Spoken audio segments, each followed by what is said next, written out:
वसई विरारमध्ये गेल्या 24 तासात 212 मिलीमीटर इतका पाऊस पडलाय आणि सध्या मी उभा आहे वसई पूर्वेच्या सुरक्षा स्मार्ट सिटी परिसरामध्ये। ही फक्त नावाला स्मार्ट सिटी आहे का? कारण काल सकाळी इथे जवळपास 5 फूट पाणी होतं आणि आज जरी ओसरलं असलं तरी अद्यापही थोडंसं पाणी आहे आणि या परिसरात मोठ्या प्रमाणावर जे आहे की नवीन कन्स्ट्रक्शन सुरू आहे। स्मार्ट सिटी हे नाव हे बांधकाम व्यावसायिकांनी दिलेलं आहे, परंतु खरोखरच स्मार्ट सिटी बनवताना त्याचं नियोजन केलं आहे की नाही हा प्रश्न उपस्थित झालेला आहे।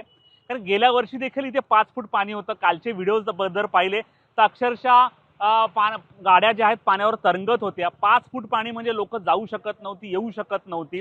दरवर्षी अशाच याप्रमाणे लोकांचे हाल होतात। आजही इकडे अनेक सोसायटीमध्ये लाईट नाही आहे, लोकांचे हाल बेहाल झालेले आहेत। लिफ्ट बंद आहे, त्यामुळे लोकांना पायऱ्यांनी खाली उतरून चढून यावं लागते। महिलांचे देखील अशा मोठ्या प्रमाणावर हाल होत आहेत। फक्त स्मार्ट सिटी नावाला आहे का? या स्मार्ट सिटीमध्ये राहणारे काही लोक आपल्या सोबत आहे, आपण त्यांच्याशी बोलणार आहोत। काय नेमकं त्यांचं म्हणणं आहे? Sir Hindi I don't know. Sir काय सांगाल की ही फक्त स्मार्ट सिटी नावाला आहे की स्मार्ट सिटीमध्ये राहणारे तुमच्या हाल काय आहेत? सर आई थिंक नाम के लिए, क्योंकि कल तो पानी ऐसा बह रहा था जैसे हम लोग सब डूब के जाने वाले इसमें से।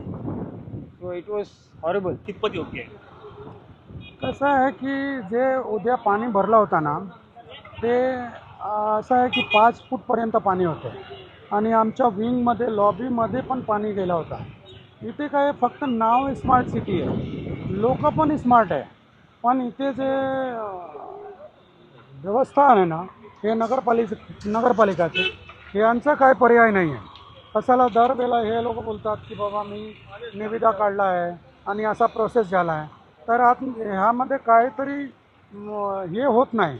काय सांगाल की काय इथे फ्लॅटची किंमत आहे? जर इथे फ्लॅट घ्यायचा असेल तर किती खर्च आहे? इथे फ्लॅट घ्यायचं असेल तर आपल्याला साधारणपर्यंत 50 ते 60 लाखापर्यंत आपले बजेटमध्ये आहेत। पण घेताना पण प्रॉब्लेम्स आहेत की हे नॅचरल क्लॅमिटीज आहेत, ज्यामुळे आम्हाला सगळ्यांना प्रॉब्लेम्स होतात। आता काही प्रॉब्लेम झाले तर माणूस बाहेर पण पडू शकत नाही। आता जरी पाणी ओसरलं तरी माणूस कामावर जाताना पण प्रॉब्लेम्स क्रिएट होतात त्यांना। खरोखरच अजून काही लोक आपण त्याच्याशी बोलणार आहोत। सर तुम्ही काय सांगाल की ही जी स्मार्ट सिटी काय सांगा? हा बोला। बघा ना, आमचं सगळं गाडी वगैरे ती बघा, माझी हातगाडी वडापावची होती ना ती पूर्ण गेली पाण्यामध्ये आणि माझे ड्रम कॅन सगळे आणि सगळं किराणा सामान पण होता ना याच्यामध्ये दुकानामध्ये, तर ते पण गेलं।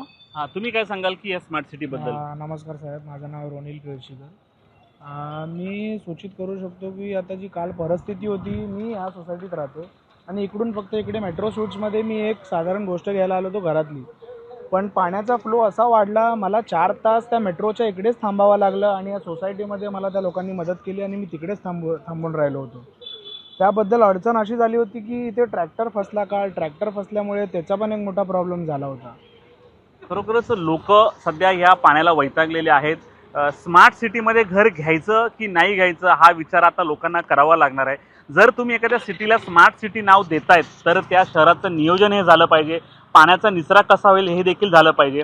काल मुंबईत देखील पाऊस पडला, पण मुंबईतील पाण्याचा ताबडतोब निचरा झाला, परंतु ह्या पाण्याचा निचरा व्हायला 10 ते 12 तास लागतात। मग ही कुठली स्मार्ट सिटी हा सवाल आता उपस्थित झालेला आहे। प्रवीण नलावडे, वसई।